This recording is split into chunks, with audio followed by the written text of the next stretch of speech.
Kamu mungkin lagi asyik mengunyah nastar, terus aroma opor ayam dari dapur tercium enak banget, suasana kumpul keluarga terasa hangat, dan tiba-tiba ada sebuah pertanyaan meluncur ke tengah ruang tamu layaknya granat. Kapan mau nikah? Iya, dan seketika suasana lebaran yang tadinya aman dan nyaman itu langsung berubah drastis kan? Ruang tamu mendadak terasa kayak ruang interogasi polisi. Betul banget, kita semua pasti tahu rasanya. Nah, selamat merayakan Idul Fitri tahun 2026 buat kamu yang sedang mendengarkan ini. Kalau saat ini kamu sedang mendengarkan kami sambil, ya katakanlah bersembunyi di kamar, atau pura-pura sibuk membalas pesan di HP cuma buat menghindari bos terakhir lebaran ini, tenang aja, kamu ada di tempat yang tepat. Setuju, karena sesi deep dive kita hari ini punya satu misi khusus. Kita nggak akan cuma mengeluh, dan kita juga nggak akan ngajarin kamu buat marah-marah ke keluarga. Sama sekali nggak. Misi kita hari ini adalah membekali kamu untuk bertahan dari pertanyaan kapan nikah itu. Dan kita akan melakukannya dengan elegan, penuh empati, dan yang paling penting sih, dengan hati yang damai. Misi yang sangat krusial ya. Hari ini kita bakal membedah anatomi psikologis di balik pertanyaan tersebut. Sumber kita hari ini membahas teknik merespons dengan tenang dan elegan. Iya. Dan dari situ kita bakal bongkar taktik komunikasi tanpa kekerasan, supaya diskusi dengan keluarga, sedekat atau sejauh apapun gap generasinya, bisa mengalir lembut, nggak terkesan menggurui sama sekali. Tepat. Mari kita mulai bedah ini dari akarnya. Seringkali kan saat kita ditanya kapan nikah, kita langsung merasa dihakimi secara personal. Seolah-olah karakter kita tuh lagi diserang habis-habisan. Nah ya, dan jujur aja, gampang banget buat kita menyalahkan tante atau om kita yang tipikal orang Indonesia banget, gitu kan? Tapi pertanyaannya, apakah benar tekanan struktural untuk segera mencapai target hidup ini cuma ada di budaya kita aja? Menariknya, ini bukan cuma fenomena lokal loh. Ini adalah fenomena global yang tercatat sangat jelas dalam literatur sains. Memang sih di Indonesia tekanannya terasa sangat spesifik karena berakar kuat pada struktur budaya. Kayak di budaya Jawa, Sunda, atau Minang gitu ya? Betul banget. Apalagi undang-undang kita menetapkan usia 19 tahun sebagai batas minimum. Secara kultural, masuk usia 20-an itu berarti kamu resmi jadi sasaran empuk pertanyaan ini. Dan tekanannya itu bisa berujung fatal kan sebenarnya? Ada laporan kasus yang mencatat soal seorang perempuan di Sumatera Barat yang sampai depresi. Iya, ada dokumentasi soal perempuan berusia 27 tahun dalam sistem budaya matrilineal. Pernikahan di sana sering ditempatkan sebagai nilai inti kelanjutan garis keluarga. Tekanan sosial yang terus-menerus ini nggak cuma bikin dia merasa nggak nyaman, tapi memicu depresi klinis loh. Wah, sampai depresi klinis? Iya, dia mengalami kecemasan parah setiap kali ada acara keluarga, sampai akhirnya menarik diri sepenuhnya dari interaksi sosial. Pertanyaannya mungkin kedengeran sepele, tapi dampaknya itu sangat nyata secara psikologis. Sampai menarik diri dari lingkungan sosial ya, itu menjadikan banget sih. Berarti ini bukan sekedar baper atau anak muda yang terlalu sensitif. Terus gimana prakteknya di luar negeri? Katanya tadi fenomena global kan? Coba kita lihat Korea Selatan. Di sana situasinya bisa dibilang lebih ekstrem lagi. Ada studi nasional yang melibatkan lebih dari 5.000 responden yang menemukan pola mengejutkan. Status belum menikah di atas usia rata-rata, yakni sekitar 30 tahun untuk wanita di sana, berkorelasi sangat signifikan dengan depresi, gangguan obsesif-kompulsif, bahkan upaya bunuh diri. Tunggu, upaya bunuh diri? Cuma karena stigma belum menikah? Gimana ceritanya sampai sefatal itu? Karena di Korea, stigma perawan tua itu menghancurkan identitas sosial seseorang secara total. Kalau kamu nggak menikah di usia tertentu, masyarakat seringkali menganggap kamu gagal menjalankan peran sosialmu. Kamu benar-benar diisolasi secara kultural. Gila sih itu. Dan hal serupa juga terjadi di Amerika Serikat loh. Ada pakar psikologi yang menciptakan istilah khusus untuk ini. Namanya singlism. Singlism? Maksudnya diskriminasi terhadap orang lajang gitu. Praktiknya di kehidupan sehari-hari di Amerika kayak gimana tuh? Praktiknya sangat halus tapi terstruktur banget. Singlism ini asumsi otomatis bahwa orang yang lajang itu pasti egois, terlalu pemilih, atau belum dewasa. Di tempat kerja misalnya, orang lajang sering disuruh lembur atau mengambil shift liburan. Karena diasumsikan ya, toh kamu nggak punya keluarga yang nunggu di rumah. Padahal kan otonomi dan waktu istirahat mereka sama berharganya ya. Nggak adil banget. Betul. Di India pun sama, takaran untuk menikah muda telah memicu krisis kesehatan mental massal di kalangan dewasa muda. Wah, fakta-fakta ini menurutku memberi kita satu pelajaran penting banget, yaitu validasi. Buat kamu yang sedang mendengarkan, kalau kamu merasa berkeringat dingin, stres, atau dada terasa sesak tiap kali ditanya kapan nikah, respon kamu itu sangat masuk akal loh. Sangat logis malah. Iya, kamu sedang menanggung beban dari ekspektasi struktural yang terjadi di seluruh dunia. Kamu tuh nggak sendirian, dan tolong banget berhentilah menyalahkan dirimu sendiri. Tepat sekali. Perasaan tertekan itu adalah respons logis terhadap ekspektasi lingkungan yang justru seringkali kurang logis. Nah, disinilah bagian yang sangat menarik. Sekarang kita tahu ini masalah global. Tapi aku penasaran soal sains di balik reaksi tubuh kita. Kenapa sih pertanyaan sederhana yang cuma 3 kata, kapan mau nikah, bisa bikin jantung kita deg-degan parah? Padahal si tante cuma nanya sambil makan kacang mede ya. Nah, itu dia. Kan bukan lagi nodongin senjata ke kita. Kenapa tubuh kita bereaksi seolah-olah kita lagi terancam bahaya fisik? Untuk memahami mekanismenya, kita bisa melihat teori determinasi diri. Teori ini menjelaskan bahwa manusia itu punya 3 kebutuhan psikologis dasar supaya mentalnya sehat, yaitu otonomi, kompetensi, dan keterhubungan. Otonomi itu maksudnya kebebasan untuk memilih jalan hidup kita sendiri kan? Betul. Dan pertanyaan kapan nikah itu, disadari atau tidak, secara halus merenggut otonomi kamu. Pertanyaan itu mengirimkan pesan tersirat bahwa kamu gagal mengikuti jadwal yang sudah ditentukan masyarakat. Ah, iya, paham. Dan secara bersamaan, itu merusak rasa kompetensi kamu. Membuatmu merasa kayak, ada yang salah ya dengan diriku karena belum mencapai target itu. Masuk akal banget. Jadi saat otonomi kita diancam, otak kita menganggap itu sebagai serangan langsung ya? Persis. Ancaman terhadap otonomi ini menyalakan sistem alarm di otak kita. Ini memicu respon melawan atau kabur. Jantungmu berdebar karena tubuhmu bersiap memompa darah, entah untuk marah-marah dan berdebat keras, atau untuk segera cari alasan pamit ke belakang. Masalahnya kan kabur dari acara lebaran keluarga itu hampir nggak mungkin tanpa bikin drama baru. Masa kita tiba-tiba pura-pura pingsan kan nggak lucu. Dan ironisnya nih, tekanan ini memunculkan sebuah paradoks besar loh. Paradoks gimana maksudnya? Kebanyakan anak muda yang ditanya ini kan sedang berada di fase krisis seperempat abad ya, lagi bingung-bingungnya sama hidup. Kalau mereka buru-buru nikah cuma karena tekanan sosial, bukan karena kesiapan mental, justru itu resep paling ampuh untuk menciptakan pernikahan yang tidak bahagia nanti. Itu poin yang krusial banget. Niat keluarga mungkin baik supaya kita cepat aman, tapi dampaknya malah menjerumuskan. Nah, karena kita nggak bisa mengontrol apa yang keluar dari mulut kerabat kita, apa sih solusi internal buat kita saat alarm panik di otak kita itu menyala?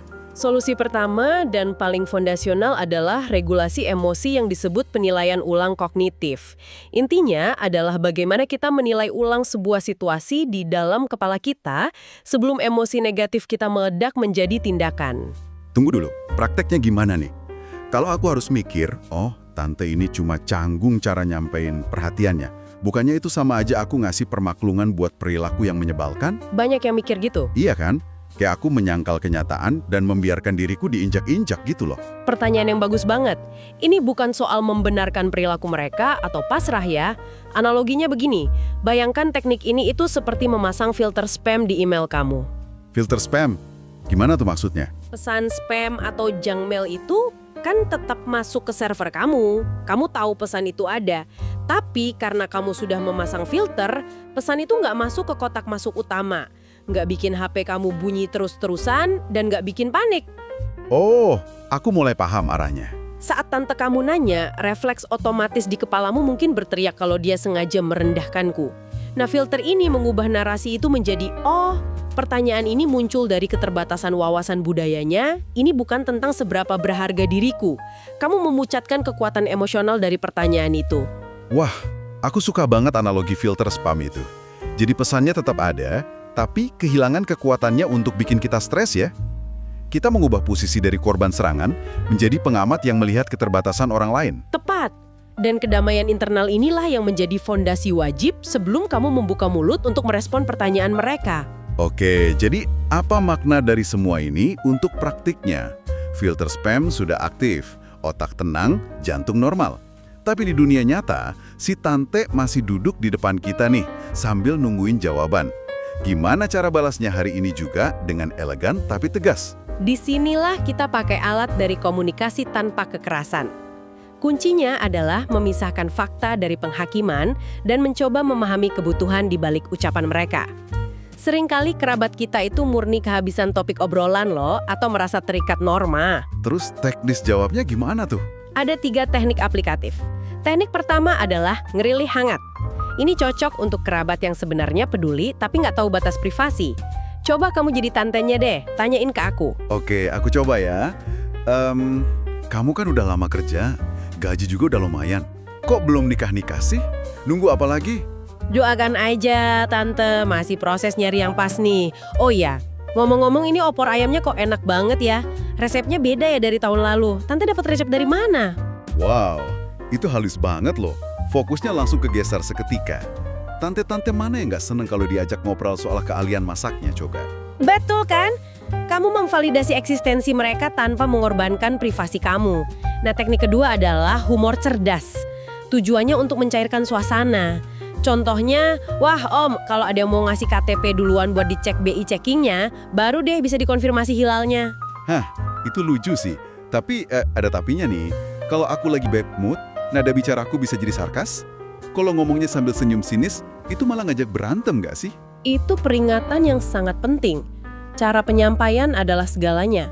Kalau suasana hati kamu lagi nggak enak, mending jangan pakai teknik humor. Humor ini harus disampaikan dengan tawa tulus. Kalau sarkas, kamu justru memicu perang dunia ketiga di ruang tamu. Masuk akal banget.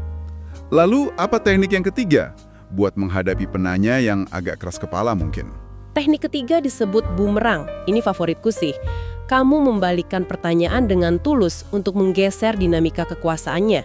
Contohnya, wah pertanyaan yang bagus om, kalau menurut pengalaman om sendiri, apa sih hal yang paling penting disiapin secara mental sebelum kita mutusin buat nikah? Gila, itu plot twist yang luar biasa. Kenapa teknik bumerang ini bisa efektif banget? Faktor yang dimintai petua, secara psikologis orang tua itu sangat suka membagikan pengalaman mereka. Tiba-tiba topiknya bukan lagi soal status single kamu, tapi soal filosofi pernikahannya si om. Dia merasa dihargai, dan kita aman dari cecaran ya. Buat kamu yang lagi mendengarkan, coba deh, anggap 3 teknik tadi kayak atlet pemanasan sebelum bertanding. Siapkan 2 atau 3 naskah jawaban andalanmu sebelum keluar kamar, biar nggak impulsif. Persiapan adalah kunci dari elegansi. Tapi begini, teknik tadi tuh bagus banget buat om atau kerabat jauh yang bertemunya cuma setahun sekali. Gimana kalau bos terakhir yang nanya adalah orang tua kita sendiri? Berbicara sama kerabat jauh itu ibarat main catur. Tapi kalau sama orang tua, rasanya dinamikanya itu jauh lebih emosional kan? Jelas sangat berbeda. Iya, kan nggak mungkin kita tiba-tiba mengalihkan topik ke resep opor kalau ibu kita sendiri yang nanya sambil matanya berkaca-kaca. Menghadapi orang tua memang butuh pendekatan yang secara fundamental berbeda. Kenapa? Karena bagi sebagian besar orang tua, pernikahan anak sering dikaitkan dengan identitas dan kesuksesan mereka dalam membesarkan anak. Menunda pernikahan anak bisa terasa seperti kegagalan bagi mereka di mata lingkaran sosialnya. Beban yang berat banget ya buat mereka juga rupanya. Ini bukan cuma soal kesiapan kita, tapi juga validasi mereka. Lalu solusinya apa kalau trik mengalihkan obrolan gak mempan? Kita gunakan teknik transparansi berbatas. Artinya, kamu jujur secara emosional, tapi tetap menjaga batas dengan penuh kasih sayang. Contoh kalimatnya kayak gimana tuh? Bisa begini, Bunda, aku tahu Bunda nanyain ini terus karena Bunda sayang dan peduli banget sama masa depanku. Tapi jujur, setiap ditanya hal ini aku justru jadi sangat stres dan merasa cemas. Aku minta kita saling percaya ya Bun, kalau ada kabar baik aku pasti orang pertama yang ngasih tahu Bunda. Merinding aku dengarnya. Itu indah banget loh. Kamu mengakui niat baik mereka, jadi ego mereka sebagai orang tua tidak merasa ditolak. Tapi di kalimat berikutnya, kamu menetapkan batas yang sangat jelas tentang dampak pertanyaan itu ke kesehatan mentalmu. Betul, dan yang ditekankan adalah komitmen bahwa kamu akan memberitahu mereka saat waktunya tiba. Jadi mereka merasa dilibatkan. Tapi ada kalanya realita nggak selancar teori kan? Gimana kalau kita terlanjur di pojokan, percakapannya memanas, dan kita panik? Dada udah sesek, napas rasanya pendek-pendek di tengah keluarga. Di saat krisis seperti itu, kamu butuh tombol darurat untuk regulasi emosi seketika.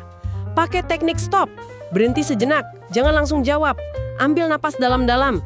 Amati perasaan cemas di tubuhmu tanpa menghakiminya, lalu baru lanjutkan dengan respons yang terkontrol.